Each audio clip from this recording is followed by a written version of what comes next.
Everyone, welcome to smart learning with Saloni. आज हम करने वाले हैं चैप्टर फर्स्ट नंबर सिस्टम की एक्सरसाइज 1.4। तो चलिए स्टार्ट करते हैं।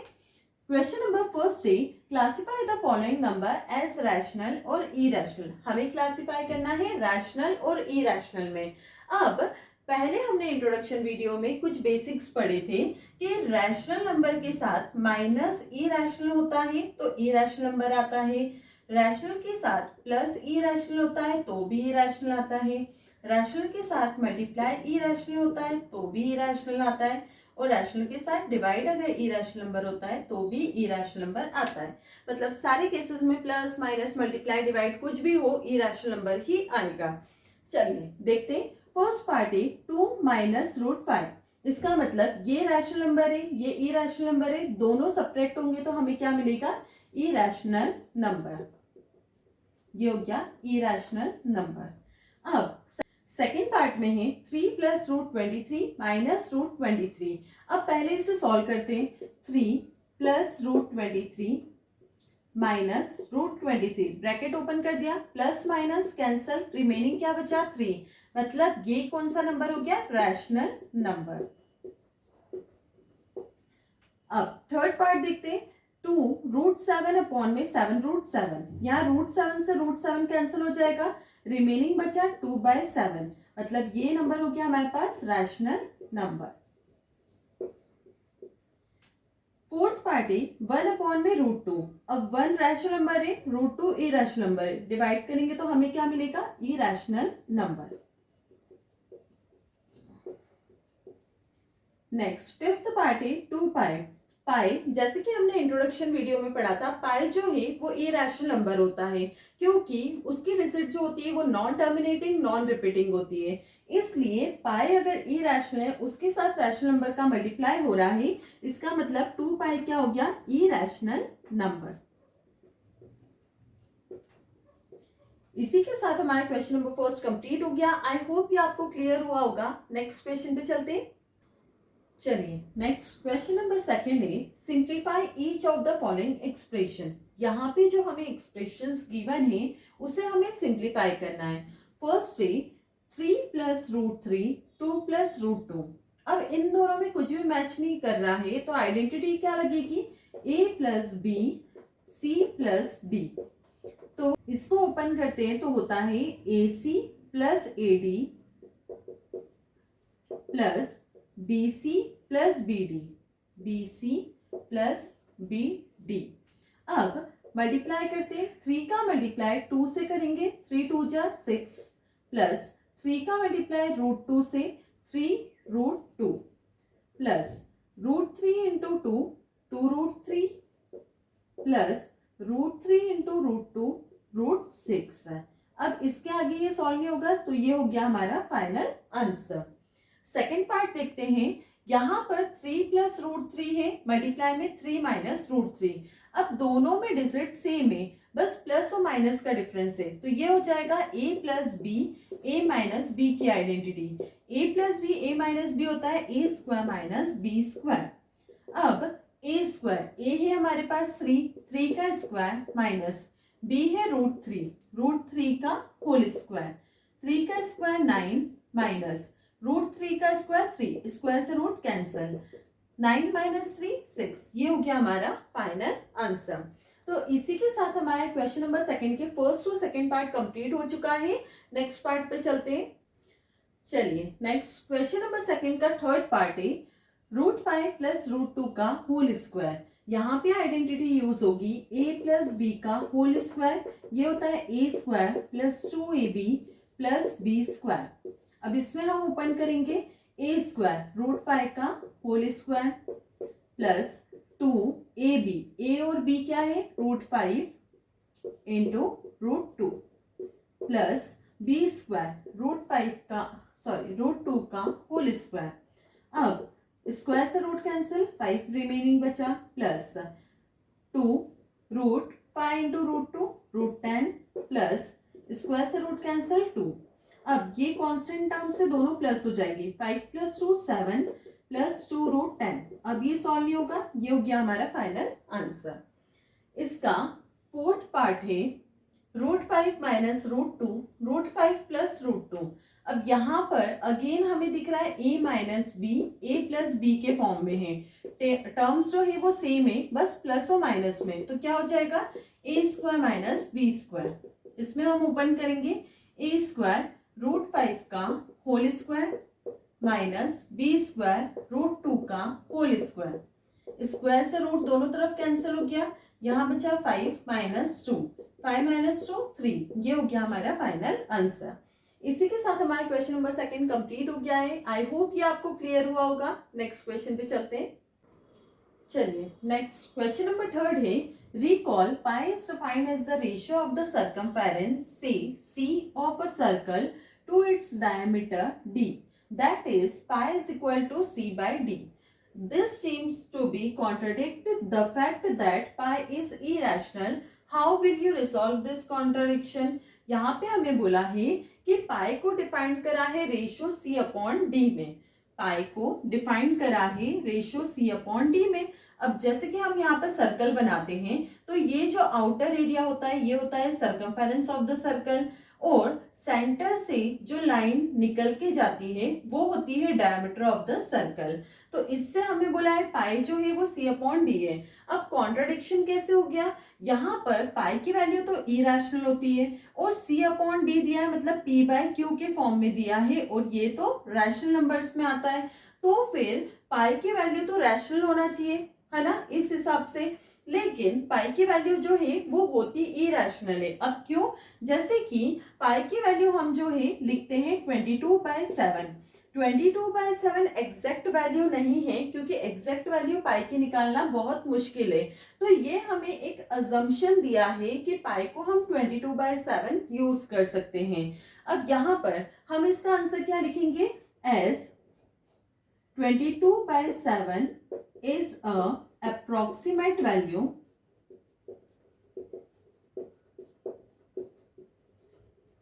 of pi। जैसे कि हमें पता है कि 22/7 जो है वो अप्रोक्सीमेट वैल्यू होती है पाई की। This means pi is non terminating. हमें पता है पाई जो है वो ना ही नॉन टर्मिनेटिंग है ना ही नॉन रिपीटिंग है। अब ये ना ही नॉन टर्मिनेटिंग है नॉन रिपीटिंग है, तो ये नंबर क्या होगा, इरेशनल, इसलिए it is a irrational number. इसलिए पाई जो है वो इरेशनल नंबर है। तो this means pi is irrational. तो इससे हमें क्या मिला, पाई जो है वो इरेशनल ही है, पाई की वैल्यू कभी भी रैशनल नहीं हो सकती। आई होप ये आपको क्लियर हुआ होगा। नेक्स्ट क्वेश्चन पे चलते हैं। चलिए नेक्स्ट क्वेश्चन नंबर 4 है, represent root 9.3 on the number line. अब ये नंबर लाइन का क्वेश्चन है तो इसे हमें कंस्ट्रक्शन से करना पड़ेगा। तो चलिए पेपर पे समझते हैं। चलिए स्टार्ट करते हैं। प्रीवियस क्लास में हमने जैसे कि √2 देखा था नंबर लाइन पर, √3 देखा था, √5 देखा था। इस क्लास में हमें फाइंड करना है नंबर लाइन पर 9.3। अब इसे रिप्रेजेंट करने के लिए सबसे पहले हम नंबर लाइन बनाएंगे। यहाँ पर हम नंबर लाइन ड्रॉ करते हैं 9.3 की। ये 9.3 की हमने नंबर लाइन बनाई। अब इसको नाम दे देते हैं AB। ये 9.3 की नंबर लाइन है। अब इसे हम एक्सटेंड करेंगे, इस लाइन को हम एक्सटेंड करते हैं कुछ पॉइंट्स तक। अब यहाँ पे 1 सेंटीमीटर का मार्क लगा देंगे। ये 1 सेंटीमीटर, 1 सेंटीमीटर, 1 सेंटीमीटर, 1 सेंटीमीटर, इतने बहुत है। अब 1 सेंटीमीटर के बाद इस पॉइंट को हम नाम दे देते हैं C। तो ये हमें पता है कितने का डिफरेंस है, 1 सेंटीमीटर का। अब कंपास की हेल्प से यहाँ पर A से C हमें मिड पॉइंट फाइंड करना है। तो क्या करेंगे, मोर देन हाफ लेंगे लाइन का, ऊपर आर्क कट करेंगे, नीचे आर्क कट करेंगे। वैसे ही A पॉइंट से आर्क कट करेंगे यहाँ पर। अब जो सेम पॉइंट आया है उसे हम ज्वाइन कर देंगे।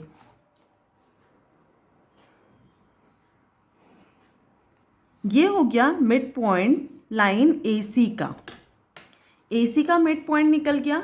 अब कंपास से इसे हम ओपन करेंगे मिड पॉइंट से, जहाँ पे पॉइंट इंटरसेक्ट कर रहा है उस पॉइंट तक, वहाँ से हम सेमी सर्कल ड्रॉ करेंगे।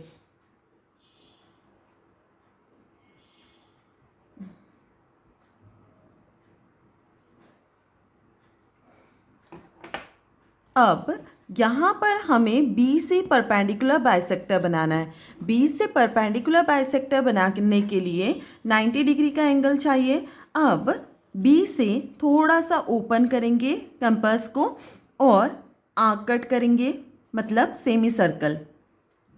यहाँ से हमने सेमी सर्कल बनाया B से। अब इस पॉइंट से एक आर्क कट करेंगे, इस पॉइंट से एक आर्क कट करेंगे, फिर ऊपर की तरफ यहाँ से यहाँ आर्क कट करा, यहाँ से यहाँ आर्क कट करा। अब कंपास जितना ओपन है उतना ही उसी से सारी स्टेप्स फॉलो करनी है। अब यहाँ पर B से हम परपेंडिकुलर बाइसेक्टर बना देंगे, जिस पॉइंट को हम नाम देंगे D। अब इस कंपास से B से D ओपन करेंगे और नंबर लाइन पे यहाँ से आर्क कट कर देंगे। अब जो हमने नंबर लाइन पे आर्क कट करा है वही पॉइंट क्या है, √9.3। ये हमारी कंस्ट्रक्शन 9.3 की कंप्लीट हो गई है। आई होप आपको सारी स्टेप्स क्लियर हुई होगी। सबसे पहले हमने लाइन बनाई थी 9.3 की AB, फिर हमने पॉइंट्स को एक्सटेंड करा था, फिर ये 1 सेंटीमीटर का था। अब यहाँ से हमने क्या करा था, जो हमारी लाइन AC थी उसका परपेंडिकुलर बाइसेक्टर बना के मिड पॉइंट फाइंड करा था और वहाँ से हमने सेमी सर्कल को कट करा। अब B पॉइंट से परपेंडिकुलर बाइसेक्टर मतलब 90 डिग्री का एक एंगल बनाया, वो पॉइंट मिला हमें D। अब B से D पे कंपास को हमने ओपन करके नंबर लाइन पे ड्रॉ करा, आर्क कट करा, तो ये पॉइंट हमें क्या मिल गया, √9.3। आई होप ये आपको क्लियर हुआ होगा। चलिए नेक्स्ट टॉपिक पे चलते। चलिए नेक्स्ट क्वेश्चन नंबर 5 है, rationalise the denominator of the following. यहाँ पे हमें रैशनलाइज करना है। तो जैसे कि हमने इंट्रोडक्शन वीडियो में सीखा था कि रैशनलाइज कैसे करते हैं, तो जिसने भी इंट्रोडक्शन की वीडियो नहीं देखी है वो एक बार इंट्रोडक्शन की वीडियो देख लीजिए ताकि बेसिक्स क्लियर हो जाएंगे। अब यहाँ पे फर्स्ट पार्ट है 1/√7। सबसे पहले इसको लिखते हैं हम 1/√7। अब ये सिंगल वैल्यू है तो इसे हम रैशनलाइज करेंगे इंटू √7 अपॉन में √7। 1 इंटू √7 हो जाएगा √7 अपॉन में √7 इंटू √7 का होल स्क्वायर। ये हो जाएगा √7 अपॉन में स्क्वायर से रूट कैंसिल 7 बचा। ये हो गया हमारा फाइनल आंसर। सेकेंड पार्ट पर आते हैं 1 अपॉन में √7 माइनस √6 है। अब जब भी डिनोमिनेटर में नेगेटिव में वैल्यूज हो तो आपको रैशनलाइज करना है प्लस साइन के साथ। इंटू -7 प्लस √6 अपॉन में √7 प्लस √6। 1 का मल्टीप्लाई टर्म में करेंगे तो सेम टर्म आएगी √7 प्लस √6। अब डिनोमिनेटर में यहाँ पे आइडेंटिटी लग रही है a plus B a minus B, क्योंकि टर्म सेम है, बस प्लस माइनस का डिफरेंस है। तो since a plus B a minus B equal to a square minus B square, तो यहाँ पे हम लगाएंगे a स्क्वायर √7 का होल स्क्वायर माइनस √6 का होल स्क्वायर। आगे सॉल्व करते हैं। √7 प्लस √6 अपॉन में स्क्वायर से रूट कैंसिल 7 बचा, माइनस का साइन, स्क्वायर से रूट कैंसिल 6 बचा। डिनोमिनेटर में 7 माइनस 6 1 हो जाएगा, तो वैल्यू क्या बची रिमेनिंग, √7 प्लस √6। ये हो गया हमारा फाइनल आंसर। इसी के साथ हमारे क्वेश्चन नंबर 5 का फर्स्ट और सेकंड पार्ट कंप्लीट हो गया है। नेक्स्ट पार्ट पे चलते हैं। चलिए नेक्स्ट क्वेश्चन नंबर 5 का थर्ड पार्ट है 1 अपॉन में √5 प्लस √2। इसको हम लिख लेंगे √5 प्लस √2। अब प्लस में है डिनोमिनेटर का नंबर तो रैशनलाइज होगा माइनस में, √5 माइनस √2 डिवाइडेड बाय √5 माइनस √2। अब 1 में हम मल्टीप्लाई करेंगे इस टर्म का तो ये सेम टर्म आएगी √5 माइनस √2 अपॉन में, अब अगेन यहाँ पे आइडेंटिटी कौन सी यूज हो रही है, a plus B A minus B, a plus B A minus B, क्योंकि यहाँ पे टर्म्स जो है वो दोनों सेम है, बस प्लस और माइनस का अंतर है। तो ये हो जाएगा a square minus B square. अब यहाँ पे हम लगाएंगे √5 का होल स्क्वायर माइनस √2 का होल स्क्वायर। न्यूमरेटर की टर्म है √5 माइनस √2 डिवाइडेड बाय रूट से स्क्वायर कैंसिल, स्क्वायर से रूट कैंसिल, 5 माइनस 2 ये हो जाएगा 3। ये हो गया हमारा final answer. Next fourth part देखते हैं। यहाँ पर है 1/में √7 माइनस √2 मल्टीप्लाई। अब माइनस में है तो प्लस में रैशनलाइज होगा, √7 प्लस 2 में √7 प्लस 2। 1 का मल्टीप्लाई इस टर्म में करेंगे तो ये आएगी √7 प्लस 2 में। अगेन सेम आइडेंटिटी लगेगी क्योंकि प्लस माइनस का डिफरेंस है, बाकी टर्म सेम। तो ये हो जाएगा √7 का होल स्क्वायर माइनस 2 का होल स्क्वायर। √7 प्लस 2 में स्क्वायर से रूट कैंसिल हो गया, ये बचा 7 माइनस 2 का स्क्वायर 4। तो ये हो जाएगा √7 प्लस 2 में 7 माइनस 4 3। ये हो गया फाइनल आंसर। इसी के साथ हमारा क्वेश्चन नंबर 5 कंप्लीट हो गया है। क्वेश्चन नंबर 5 के 4 पार्ट्स थे जो हमने सारे कंप्लीट कर लिए। ये हमारा लास्ट क्वेश्चन था एक्सरसाइज 1.4 का। इसी के साथ हमारी एक्सरसाइज भी कंप्लीट हो चुकी है। I hope you like my video. If like my video do like share and subscribe.